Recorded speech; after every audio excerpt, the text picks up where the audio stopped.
अस्सलाम वालेकुम। ये कीमा बना रहे हैं हम, एक यूनिक सा बिल्कुल। ये जो है प्याज कीमा कहलाएगा ये। ठीक है, इसमें तकरीबन 3 से 4 टेबल स्पून ऑयल डाल लें। इतना सा जो है वो ज़ीरा ऐड कर दें।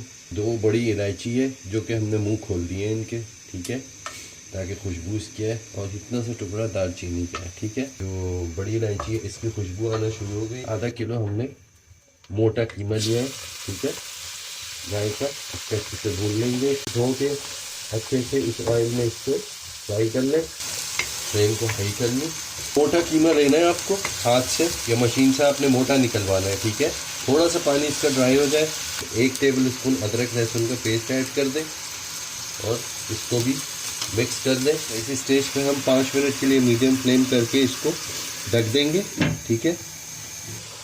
अच्छा जी, ठीक है, ये इसका पानी ड्राई हो गया। थोड़ा सा पानी अभी रखना है हमें। अब इसमें हम तकरीबन 2 टमाटर हैं मीडियम साइज़ के, ये ऐड कर रहे हैं इसमें।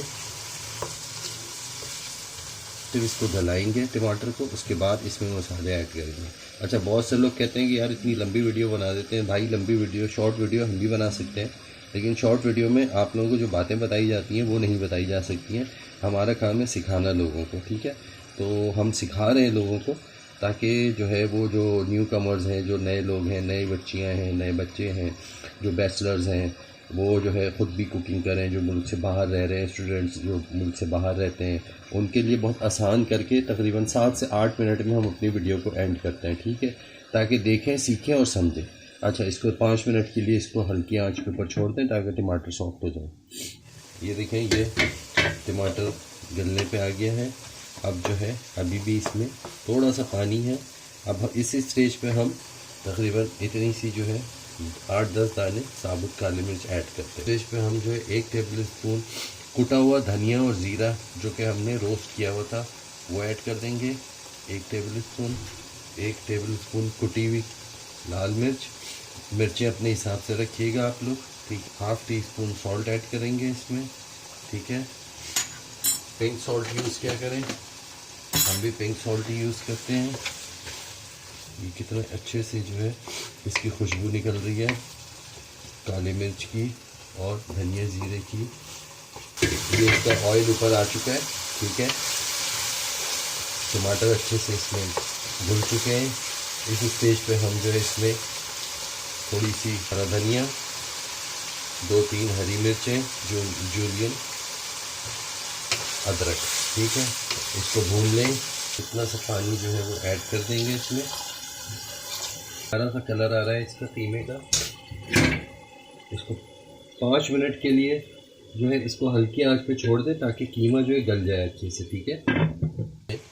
इतना सा टुकड़ा यानी 1/2 टीस्पून के करीब लेमन जूस जो है वो ऐड कर दें। ये हमने प्याज रखी थी काट के, ये इसके ऊपर कर दें। ये प्याज और कीमा बन गया आपका, ठीक है। बस इसको हल्का सा सॉफ्ट करना है इसी में, ठीक है। थोड़ा सा पानी इसमें तकरीबन ऐड कर दें। गरम मसाला तकरीबन चुटकी भर ऊपर से स्प्रिंकल कर दें। रखते हैं इसको 10 मिनट के लिए। अच्छा जी, 10 मिनट हो गए, देखें ये इस पोजीशन में आ गए। तकरीबन थोड़ी सी कसूरी मेथी ऐड कर देंगे इसमें, इसका फ्लेवर बहुत ज़बरदस्त आएगा। ऑयल ऊपर आ गया इसके। प्याज जो है पूरी अच्छी सी जो है ये मीठा मीठा सा आपको बहुत मज़ेदार लगेगा, ठीक है। इस स्टेज पे जो है अब हम हरा धनिया, हरी मिर्चें, अदरक और हरा धनिया ये ऐड कर देंगे इस स्टेज पे। ये तकरीबन 2 मिनट के लिए चूल्हा बंद करके ढक्कन लगा दें ताकि हरे धनिया और उसकी खुशबू इसके अंदर रच बच जाए, ठीक है। कीमा हमारा अच्छे से गल चुका है। डिश आउट करते हैं थोड़ा सा। ये देखें, आप और भूनना चाहें तो और भून लें, लेकिन ये इनफ है। ये देखें, वाइट प्याज जो है बहुत एक मज़े का फ्लेवर लगेगा आपको। वाइट प्याज की मिठास होगी थोड़ी सी और कीमे का अपना मज़ा होगा, ठीक है।